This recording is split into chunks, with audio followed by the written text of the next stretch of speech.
올해는 추석 연휴가 굉장히 깁니다. 제 기억으로 제가 중학교 때였던 것 같은데요. 그때는 10월 1일 국군의 날도 공휴일이고 10월 9일 한글날도 공휴일이고 이렇게 해서 그때 제 기억으로 추석 연휴가 장장 12일이었던 기억이 있습니다.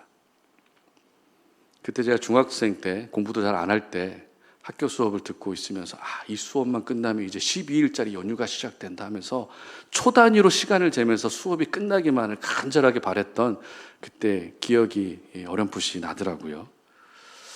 이 연휴가 길면 아이들은 굉장히 좋아합니다.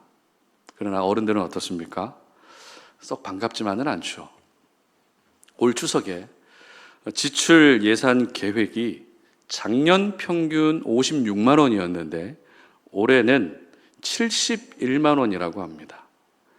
벌써 71만 원을 지출하신 분도 계시고 그 이상 지출하신 분도 분명히 계실 겁니다. 그리고 응답자의 86%가 물가 상승과 긴 연휴 때문에 경제적 부담을 느낀다고 합니다. 그래서 벌써부터 명절 스트레스가 시작된 분들이 적지 않습니다. 그런데 이 명절 스트레스의 주 원인으로 경제적 이유만 있는 게 아닙니다. 남성과 여성의 경우에는 명절에 스트레스를 받는 이유가 조금 다르다고 하는데요. 기혼 여성, 결혼한 여성분들의 경우는 명절 스트레스의 주 원인이 뭘까요? 모른 척 하세요. 지금 스트레스 벌써 받고 계시잖아요. 시댁 식구가 명절 연휴 우리 기혼 여성 결혼하신 분들의 스트레스 주 원인이라고 합니다. 자그마치 70%가. 아무리 시댁 식구들과 좋은 관계를 유지하고 있어도 이 시댁이라는 이야기만 들어도 왠지 부담이 되고 어려워지는 그 부담감 때문에 기혼 여성들이 적지 않은 스트레스를 호소하고 있습니다. 그렇다면 기혼 남성의 경우는 명절에 왜 스트레스를 받을까요? 결혼하신 남성분들 명절에 스트레스가 전혀 없진 않죠? 왜 스트레스 받으세요? 남자분들? 아내 때문에 스트레스를 받는다고 합니다. 이 시댁에서 스트레스를 잔뜩 받고 와서 이 남편한테 다 쏟아부으면 뭐라고 말도 못하고 그대로 다 받아줘야 되니까 남편분들도 이 명절에 스트레스에 시달리는 분들이 굉장히 많으세요.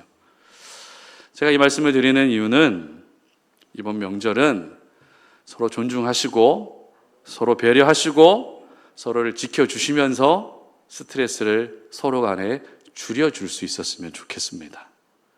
자, 오늘부터 저희들은 12월까지 누가복음 말씀을 살펴보게 됩니다. 누가복음의 저자 누가죠. 누가가 쓴 복음서 누가복음. 특별히 누가의 직업은 여러분들도 잘 알고 계시는 것처럼 의사입니다. 그런데 성경은 기록하고 있지 않지만 유대 문헌에 따르면 누가의 직업이 또 있습니다. 바로 역사가로 알려져 있습니다. 그리고 누가의 또 한 가지 특징이 있어요. 바로 누가는 유대인이 아니라 이방인이라는 겁니다. 즉 누가복음은 의사의 관점, 역사가의 관점, 그리고 이방인의 관점이라는 조금 특이한 관점으로 기록된 복음서입니다. 그런데 생각해 보면 누가만 이방인이 아니라 또 어떤 사람들이 이방인이죠? 이 자리에서 예배하고 있는 저와 여러분들도 이방인이라는 겁니다.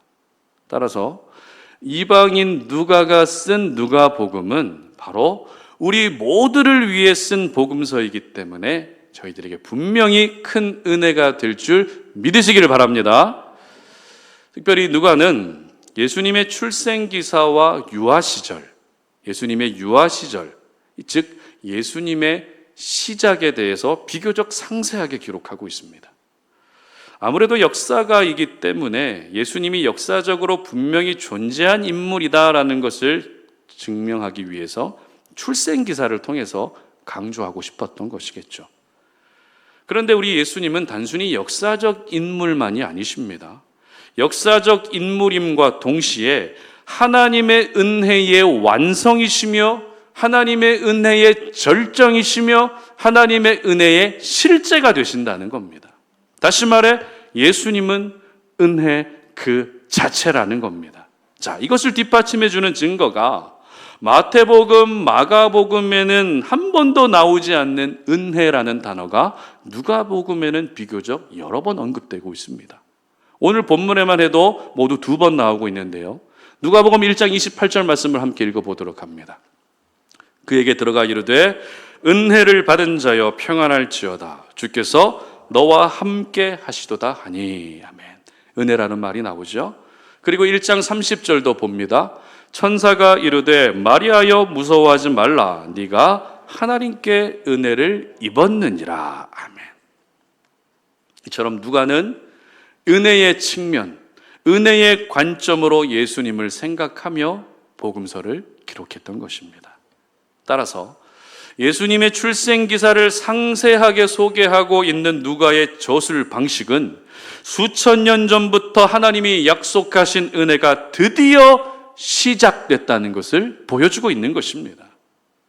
태초에 에덴 동산에서 죄가 시작됐지만 여자의 후손이 뱀의 머리를 상하게 할 것이라는 그 원복음의 약속이 드디어 시작됐다는 것입니다. 아브라함이 독자 이삭을 모리아산에서 제물로 바쳐야 되는 그 어려운 상황에서 여호와 이레의 하나님이 준비하신 어린 순양이 드디어 예수 그리스도라는 실체로 나타나게 됐다는 것입니다.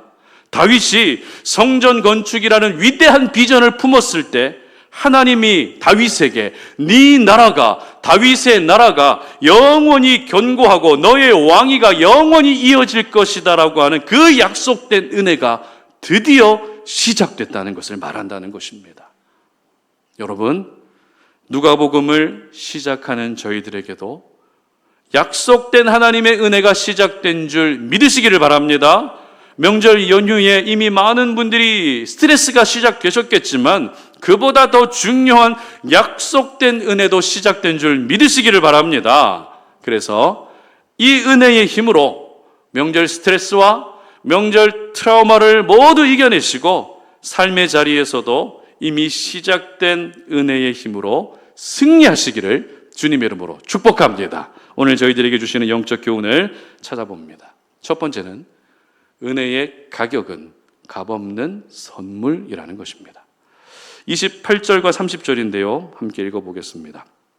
그에게 들어가 이르되 은혜를 받은 자여 평안할지어다. 주께서 너와 함께 하시도다 하니 천사가 이르되 마리아여 무서워하지 말라. 네가 하나님께 은혜를 입었느니라. 아멘. 여러분, 이번 추석뿐만 아니라 평소에 명절이 되면 선물 고르는 일이 참 쉽지 않으시죠?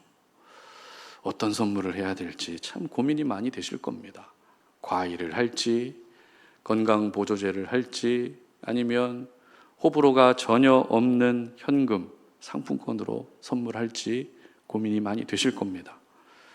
자, 그렇다면 이렇게 품목이 정해지게 되면 어떤 선물을 해야 되는지 품목이 정해지게 되면 그 다음으로 뭘 고민하게 될까요? 품목이 정해지면 가격을 고민하게 됩니다. 얼마짜리를 할지. 그런데 재밌는 것은 품목이 이미 결정됐는데도 가서 살 때는 그 선물의 질을 보는 게 아니라 뭐부터 먼저 봐요? 가격부터 먼저 본다는 겁니다. 나는 분명히 과일을 해줘야 되겠다라고 선물하고 생각하고 과일을 사러 갔는데 그럼 과일의 품질을 봐야죠. 과일의 품질보다도 가격부터 먼저 본다는 겁니다. 그리고 결국 가격에 따라서 품목이 바뀌게 되는 신기한 현상이 자주 일어납니다. 주중에 저희 집 두 아이가 초밥을 먹고 싶다고 해서 민생지원금도 나온 게 있고 해서 다녀왔습니다. 여러분, 보통 초밥집에 가면 뭘 제일 신경 쓰죠? 그냥 막 드세요? 초밥집 가면은? 아니죠. 이 접시 하나하나당 쌓여질 때 그 가격을 고려하면서 먹는 페이스를 조절하지 않습니까? 그게 엄마 아빠들이거든요. 그런데 아이들은 뭐 가격 전혀 모르죠. 지나가는 음식 자기가 먹고 싶은 거 다 가져가서도 먹습니다. 없으면 주문해서 또 먹어요. 그러면 이 접시 탑이 순식간에 바벨탑처럼 쌓여져 버려요. 저하고 아내는 가격을 계산하면서 서로 눈치 보면서 이렇게 해서 한 접시 한 접시 먹는데, 이 배가 볼록 나온 두 명의 이 아이들은 그냥 닥치는 대로 먹습니다. 그래서 아무리 저희 아내와 조심스럽게 먹어도 최종적으로 한 60접시 먹고 나왔는데요. 이처럼 식사를 할 때도 저희들은 제일 먼저 뭘 고려하죠? 가격을 본다는 겁니다. 심지어 몸이 아파서 병원을 가도 수술비가 얼마 나오느냐에 따라 치료 일정을 미루기도 하고 다른 병원을 알아보기도 합니다. 그러고 보면 우리가 어떤 것을 결정하는 데 있어서 가격은 거의 절대적인 기준이 되는 것 같습니다. 그렇기 때문에 더욱 감사한 것은 하나님의 은혜는 무료라는 겁니다. 값없이 주시는 선물이라는 것입니다. 이 세상의 모든 것들은 돈을 주고 사야 됩니다. 가격에 따라서 사고 싶어도 살 수 없는 것들도 있지만 하나님의 은혜는 평생 무료로 제공되는 선물인 줄 믿으시기를 바랍니다. 오늘 천사 가브리엘이 마리아에게 나타나서 예수님의 탄생에 관한 말씀을 전해 주었습니다. 그런데 마태복음에는 천사가 요셉에게 나타난 것으로 기록하고 있지만 누가복음에는 천사가 마리아에게 나타난 것으로 기록하고 있습니다. 그래서 이 두 본문을 보면서 도대체 뭐가 사실이지, 뭐가 맞는 거지 조금 헷갈릴 수 있을 것 같아요. 앞서 말씀드린 것처럼 누가는 이방인입니다. 철저히 유대인 중심의 사회에서 이방인은 배척당하고 소외당할 수밖에 없는 신분입니다. 그런데 이방인이 소외됐던 것처럼 유대 사회에서 또 소외된 신분들이 있어요. 그들이 누구인가 하면 여성과 아이들입니다. 따라서 누가는 당시 사회에서 소외되고 있던 여성의 신분인 마리아를 더 강조하면서 하나님의 은혜는 이렇게 소외된 사람들에게 찾아온다라는 것을 의도적으로 보여주고 있는 것입니다. 특별히 천사가 마리아에게 전한 말씀에서 공통점은 마리아는 은혜를 받은 사람이라는 거죠. 은혜를 입은 사람이라는 겁니다. 그럴 수밖에 없는 이유는 하나님의 약속의 완성이자 실제이신 예수님 탄생의 통로로 쓰임받았기 때문입니다. 그런데 여기서 우리가 조심해야 될 게 있어요. 예수님의 탄생을 하나님의 은혜의 측면이 아니라 마리아라는 여인의 측면으로 주목하게 되면 하나님의 은혜보다 마리아가 더 위대하게 보입니다. 그래서 캐톨릭에서 말하는 성모 마리아가 되고 마는 겁니다.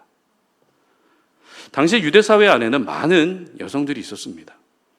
그 많고 많은 여성들 중에서 마리아가 예수님의 육신의 어머니로 선택된 것은 결코 마리아가 특별해서가 아니죠. 하나님의 은혜였다는 것입니다. 참고로 마리아의 남편은 요셉인데요. 요셉이 어떤 가문이죠? 요셉의 혈통이 어떤 혈통입니까? 다윗의 혈통입니다. 하나님은 다윗의 혈통인 요셉의 가문에 시집온 마리아에게 네가 남편을 잘 만났구나 이렇게 말씀하지 않으셨다는 겁니다. 다윗의 후손이라는 믿음의 명문 가문에 네가 시집와서 이렇게 된 거라고 말씀하지 않으셨다는 것입니다. 마리아를 향한 하나님의 말씀은 마리아 너는 은혜를 받은 사람이고 은혜를 입은 사람이라는 것입니다. 그런데 마리아가 은혜를 받았고 은혜를 입었다는 이 말씀을 원어 성경으로 보게 되면 단어의 시제와 형태가 은혜를 받은 마리아의 입장이 아니라 은혜를 베푸신 하나님의 입장으로 되어 있습니다. 이게 무슨 말인가 하면 마리아가 받은 은혜는 하나님이 거저 주신 은혜라는 것입니다. 마리아가 한 것은 아무것도 없습니다. 그저 하나님이 일방적으로 찾아오셨고 마리아는 돈 한 푼도 지불하지 않았지만 이 은혜를 받았다는 것입니다. 사실 오늘의 이 상황은 일반적인 경제관념과 원리로는 말도 안 되는 이야기입니다. 그러나 은혜는 값없이 주시는 선물이기 때문에 이것이 가능한 것입니다. 그래서 에베소서 2장 8절은 이렇게 기록합니다. 함께 읽습니다. 너희는 그 은혜에 의하여 믿음으로 말미암아 구원을 받았으니 이것은 너희에게서 난 것이 아니요 하나님의 선물이라. 아멘. 이 말씀에서 너희에게 난 것이 아니라는 것은 우리가 돈을 지불하고 산 것이 아니라는 뜻입니다. 그저 값없이 주시는 선물이 뭐예요? 바로 하나님의 은혜라는 것입니다. 그렇다면 하나님의 은혜가 값없이 주시는 선물이라는 것을 우리가 알게 된 이상 어떻게 해야 될까요? 만약 누가 여러분에게 명절 선물을 줬습니다. 그런데 너무 고마워서 집사님 그거 얼마예요 하고 돈을 꺼내서 지불한다고 하면 선물 준 사람의 기분이 안 좋아집니다. 아니면 선물을 받았는데 그 선물이 가격이 얼마 안 되는 것 같아서 선물을 안 받겠다라고 한다면 그건 예의에 한참 어긋난 일이라는 겁니다. 선물은 그냥 받으면 됩니다. 그리고 받은 선물을 누리면 됩니다. 그리고 감사합니다라고 고마움을 표현하면 되는 것입니다. 마찬가지입니다. 하나님이 값없이 주신 은혜, 그 중에서도 특별히 구원이라는 선물도 우리는 그냥 받으면 되는 겁니다. 누리면 되는 겁니다. 하나님이 주시는 크고 작은 은혜가 있다면 그저 감사하며 받으면 되는 것입니다. 이것저것 계산해보고 또 무료로 주는 선물이라고 해서 의심하기 시작하면 그 선물은 나와 거리가 멀어지게 되는 거죠. 사실 마리아의 입장에서 곧 아이가 생길 거야 라고 하는 이 소식은 아직 결혼도 하지 않은 처녀에게 굉장히 기분이 나빠질 수 있는 말입니다. 의심이 생길 수밖에 없는 말입니다. 그러나 마리아는 계산하지 않았습니다. 이것저것 따지지도 묻지도 않았습니다. 어찌 보면 미련해 보일 정도로 말씀을 있는 그대로 믿고 받아들였습니다. 그 결과 어떻게 됐습니까? 예수님의 탄생의 중요한 한 부분을 차지하게 됐고 마태복음에 기록된 예수님의 족보에 마리아의 이름이 기록되는 영광을 누리게 됐던 것입니다. 그렇습니다. 구원의 은혜부터 시작해서 이 땅을 살아가면서 저희들에게 베풀어 주시는 하나님의 모든 은혜는 값없이 주시는 선물입니다. 이 값없이 주시는 은혜의 선물이 오늘 저희들의 삶 속에 시작됐다는 것입니다. 그리고 이번 명절을 보내는 동안에도 이 은혜가 이미 시작됐다는 것입니다. 바라기는 가격 때문에 믿음이 흔들리지 않으셨으면 좋겠습니다. 가격 때문에 추석 명절 망치지 않으셨으면 좋겠습니다. 오직 하나님의 은혜의 힘으로 흔히 말하는 보름달처럼 넉넉하고 풍성한 마음을 가지고 이번 명절을 보내시기를 주님의 이름으로 축복합니다. 두 번째는 은혜의 가치는 최고의 보물이라는 것입니다. 31절과 32절 함께 읽어보겠습니다. 보라, 네가 잉태하여 아들을 낳으리니 그 이름을 예수라 하라. 그가 큰 자가 되고 지극히 높으신 이의 아들이라 일컬어질 것이요 주 하나님께서 그 조상 다윗의 왕위를 그에게 주시리라 하니. 아멘. 가격과 가치는 비슷한 듯 하지만 전혀 다릅니다. 보통 커피 한 잔 가격이 3,000원, 4,000원 정도 합니다. 이것은 커피의 가격입니다. 그렇다면 커피의 가치는 뭘까요? 커피 한 잔이 가져다 주는 삶의 활력, 이런 게 바로 커피의 가치입니다. 휴대폰 한 대가 100만 원이라고 하면 그것은 휴대폰의 가격입니다. 그러나 휴대폰의 가치는 뭘까요? 삶의 편의, 삶의 질, 이런 게 바로 휴대폰의 가치입니다. 요즘 한참 독감 예방 주사 맞는 시즌이죠. 독감 주사 한 대의 가격은 4만 원입니다. 이게 가격이에요. 그러나 독감 주사의 가치는 예방 접종을 통해서 큰 병을 막을 수 있다는 것이 독감 주사의 가치입니다. 이처럼 가격과 가치는 분명 다릅니다. 오늘날 우리 사회 안에서 가격으로 가치가 결정되는 일이 많지만 사실 가치는 가격으로 결정되는 것이 아닙니다. 진정한 가치를 발견하는 사람은 가격이 중요하지 않습니다. 따라서 가격이 기준이 되고 있는 이 시대의 분위기가 이제는 가치가 기준이 되는 분위기로 바뀌면 좋겠다는 생각을 하게 됩니다. 하나님이 보내신 천사가 마리아에게 나타났어요. 그리고 말합니다. 너는 은혜를 받았고 마리아야 너는 은혜를 입었어.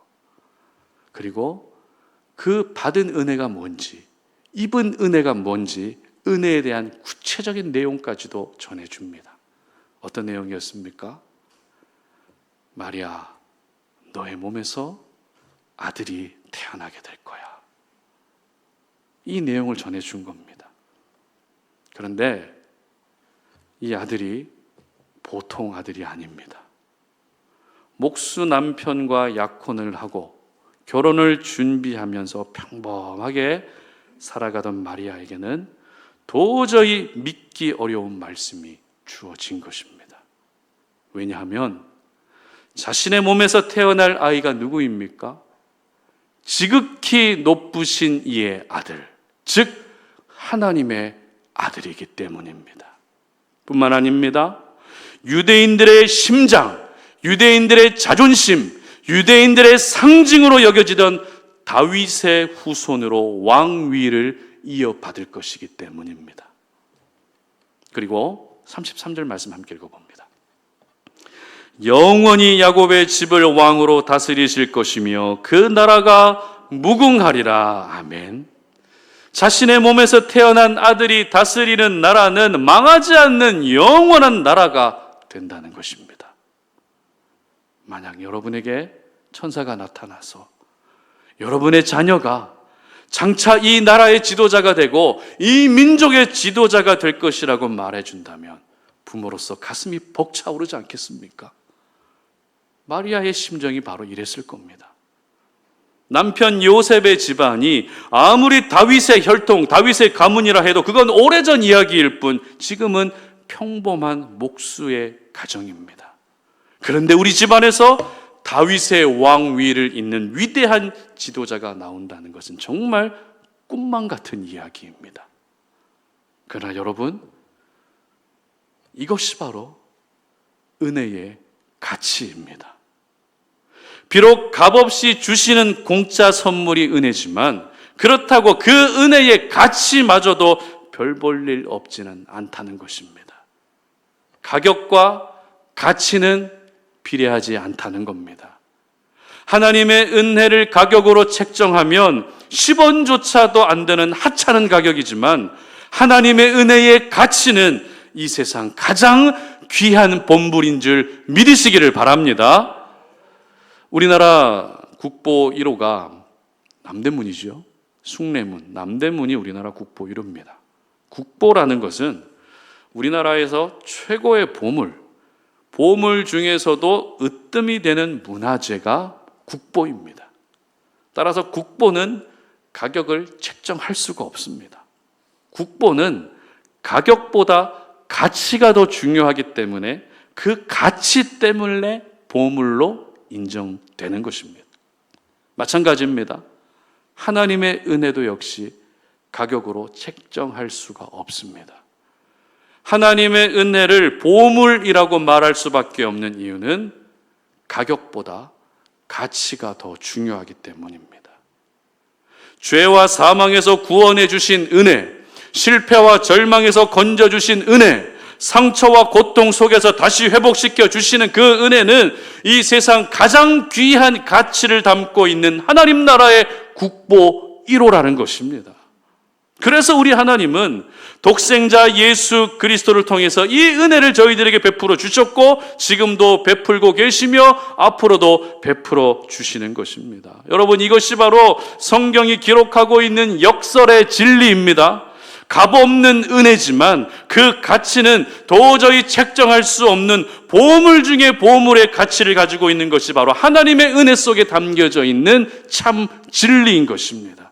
그렇습니다. 저희들은 값없는 은혜의 선물을 받았지만 그 가치는 구원과 생명과 회복과 치유를 담고 있기 때문에 우리 모두는 가장 위대한 보물을 가지고 있는 것입니다. 그러므로 먼저 내가 얼마나 가치 있는 존재인지를 기억할 수 있었으면 좋겠습니다. 여러분, 실패하셨습니까? 또 죄에 넘어지셨습니까? 하나님의 마음을 아프시게 해드렸습니까? 그래도 우리의 가치가 너무나도 소중하기 때문에 하나님 역시 가장 가치 있는 독생자 예수님을 희생시키시면서까지 우리를 구원해 주신 것입니다. 그리고 내가 가치 있는 존재라면 내 가족도 가치가 있겠죠. 내 친척도 가치가 있겠죠. 동력자들도, 동료들도, 지인들, 친구들도 모두 다 가치 있는 존재라는 것입니다. 이번 명절에 사탄은 다른 것보다도 사람을 통해서 여러분을 넘어뜨리려 할 겁니다. 그러므로 사람을 통해서 사탄이 나를 공격할 때 사탄아 물러가라! 이러면 돼요? 안 돼요? 그러면 싸움이 더 커집니다. 절대 그러지 마십시오. 예수님이기 때문에 사탄아 물러가라 이야기할 수 있는 거고요. 우리는 그렇게 하면 안 됩니다. 신앙생활을, 성경 말씀을 잘못 이해하고 있는 분들이 꼭 그렇게 해서 싸움이 더 커지는데, 여러분들 비록 내 가족이 사탄의 수하에서 잠깐 이용당하고 있다 할지라도 그 사람을 향해서 사탄아 물러가라 이러지 마시고 그 배후에 있는 어둠의 영들에 대하여서 계속 대적 기도하시고 그렇게 이번 명절을 잘 보낼 수 있었으면 좋겠습니다. 내가 가치 있는 존재인 만큼 그 사람도 가치 있는 존재라는 겁니다. 이렇게 명절 연휴를 보내면서 사탄의 시험 예상 문제와 답안지까지 다 드렸는데 지금부터는 여러분이 하셔야 될 영역입니다. 시험 문제 잘 통과하시기를 바랍니다. 바라기는 하나님의 은혜의 완성이시며 실제가 되시는 가장 가치 있는 예수님의 성품과 마음과 삶을 기억하셔서 예수님의 가치를 여러분의 연약한 모습으로 훼손하는 일이 없었으면 좋겠습니다. 이 땅을 살아가는 여러분의 모습과 하나님을 열심히 섬기는 믿음의 모습이 오히려 예수님의 가치를 더 돋보이게 할 수 있는 그런 하나님의 사람들 되시기를 주님의 이름으로 축복합니다. 말씀을 맺겠습니다. 흔히 가격은 보이는 숫자고 가치는 보이지 않는 무게라고 합니다. 그리고 가격은 사람들이 지불한 것이고 가치는 사람들이 얻은 것이라고 합니다. 하나님의 은혜는 원래는 우리 모두가 엄두도 내지 못할 가격이었는데 하나님이 그 가격을 독생자 예수님을 통해서 지불하셨습니다. 그래서 가격이 영원히 된 겁니다. 희생이라는 가격을 지불하셨기 때문에 희생으로 인한 그 가치를 우리 모두가 얻게 된 것입니다. 오늘 처음으로 누가복음을 묵상하면서 하나님의 약속된 은혜가 시작됐다는 것을 살펴봤습니다. 약속된 은혜가 시작됐다는 것은 그 은혜가 내게 임했다는 것을 말합니다. 하나님은 아들 예수 그리스도를 통해서 이 약속을 이루셨습니다. 그리고 앞으로도 계속해서 우리 삶에 크고 작은 은혜를 이루어 가시고 구원을 이루어 가실 것입니다. 그러므로 하나님의 약속된 은혜가 내 삶 가운데에도 시작됐다는 것을 믿으시기를 바랍니다. 그리고 그 은혜는 반드시 실체로 나타나게 될 것이고 실제적인 모습으로 주어지게 될 것도 믿으시기를 바랍니다. 그러기 위해서 먼저 하나님의 은혜의 가격은 값없이 주시는 선물임을 기억하셔서 늘 감사의 마음을 가지고 살아갈 수 있었으면 좋겠습니다. 그리고 하나님의 은혜의 가치는 최고의 보물이라는 것도 기억하셔서 가치에 맞는 삶을 살 수 있었으면 좋겠습니다. 특별히 이번 추석 명절이 이미 시작된 하나님의 은혜의 힘으로 그 어느 때보다 은혜로운 명절이 되시기를 주님의 이름으로 축복합니다. 우리 시간에 함께 시작됐네라고 하는 찬양인데요, 이 시간 함께 찬양하면서 함께 기도하고 또 나아가도록 하겠습니다.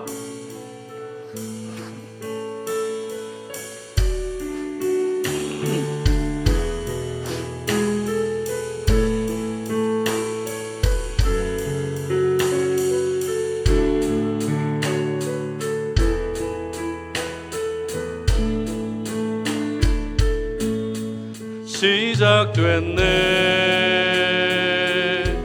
우리 주님의 능력이 나의 삶을 다스리고 새롭게 하네 자유하네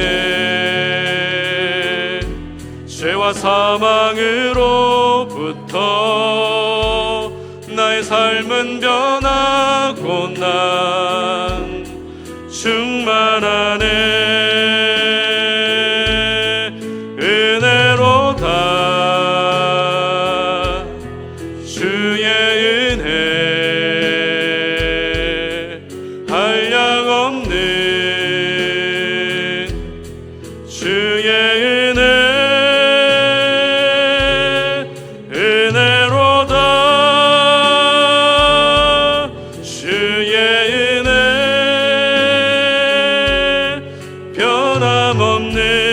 신실하신 주의 은혜 은혜로다 은혜로다 주의 은혜 한량없는 주의 은혜 은혜로다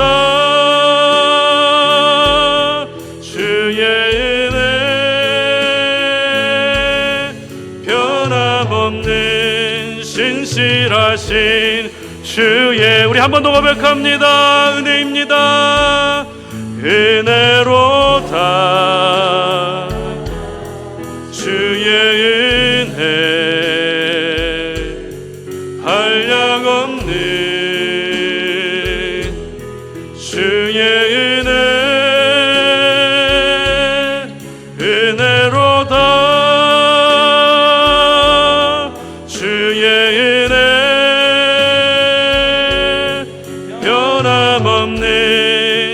신실하신 주의 은혜 아멘. 오늘 우리가 들었던 말씀 기억하면서 기도할 수 있었으면 좋겠습니다. 누가는 의사이자 역사가이자 이방인이었습니다. 그래서 복음서를 쓸 때 의사의 관점, 역사가의 관점, 이방인의 관점으로 쓸 수밖에 없었던 것입니다. 그리고 누가는 이 역사가의 관점으로 예수님을 보니 역사적으로 분명히 실제하셨던 분이라는 것을 전해주고 싶었습니다. 그러나 예수님은 단순히 역사적으로 실제하셨던 분일 뿐만 아니라 수천 년 전에 약속된 태초의 에덴 동산에서부터 약속된 하나님의 은혜의 완성이자 절정이자 실제였습니다. 그래서 다른 복음서에는 언급되지 않은 은혜라는 단어가 누가복음에는 더 자주 나오고 있는 겁니다. 여러분, 하나님의 은혜가 이렇게 시작됐다라는 누가의 복음서는 바로 우리도 역시 이방인이기 때문에 우리 모두를 향해서 쓴 복음서입니다.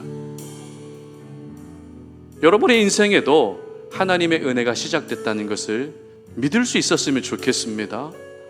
예수님이 이 땅에 오셔서 그 은혜가 시작된 것은 사실이지만 그 은혜가 시작됨과 동시에 예수님을 구주로 영접하는 모든 사람들에게도 은혜가 이미 시작됐습니다.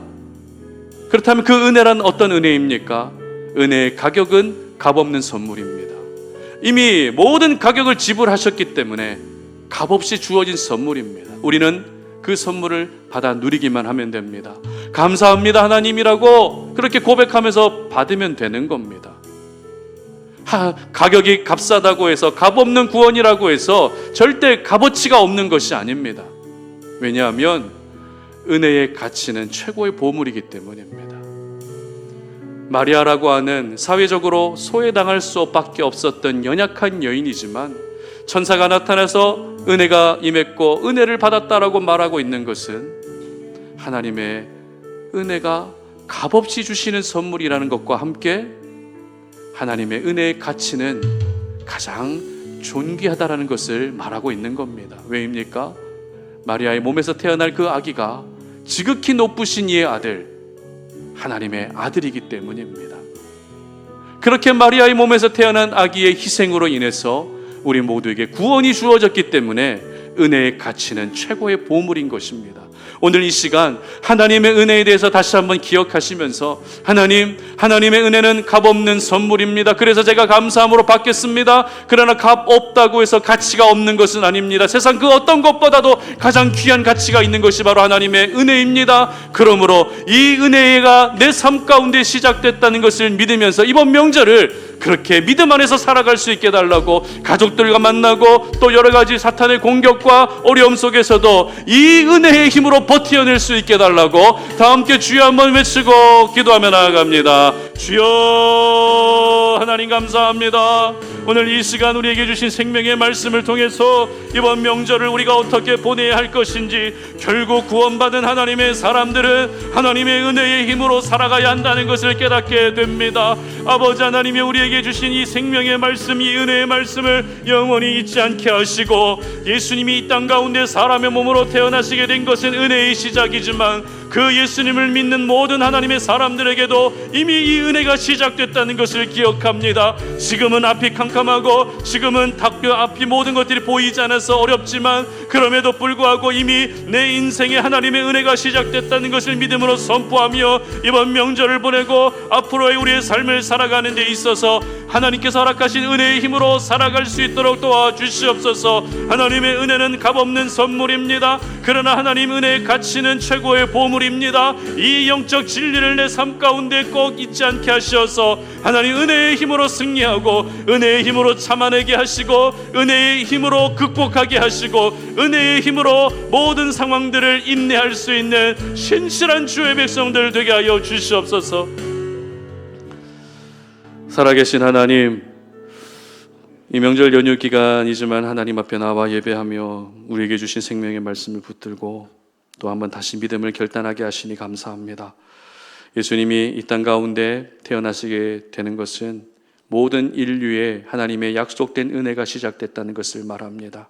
그러나 그것과 함께 예수님을 믿는 모든 하나님의 자녀들에게도 이미 하나님의 약속된 은혜가 시작됐다는 것을 함께 보여주고 있는 것이오니 우리가 살아가는 모든 삶의 현장에 이미 약속된 은혜가 임했다는 사실을 잊지 않게 하시고, 이 은혜의 힘으로 이번 명절을 이겨낼 수 있게 하시고, 이번 명절을 이 은혜의 힘으로 감당할 수 있게 하여 주시고, 괜히 사람 때문에, 가격 때문에, 물질 때문에 시험에 들지 않도록 우리에게 함께하여 주시옵소서.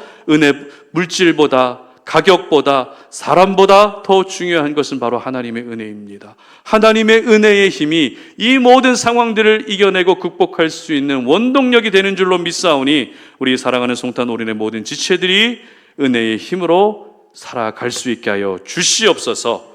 이제는 우리 주 예수 그리스도의 은혜와 하나님 아버지의 끝없는 사랑과 성령의 교통하심이 오늘 저희들에게 주신 생명의 말씀을 붙들고 명절 연휴 가족들과 친지들과 함께 시간을 보내며, 그리고 우리에게 주어진 일상의 삶 속에서도 은혜가 이미 시작됐다는 것을 믿음으로 선포하며 날마다 이 은혜의 힘으로 살기를 소망하는 우리 모든 지체들 머리 위에 이제로부터 영원토록 함께 하시기를 간절히 축원하옵나이다. 아멘.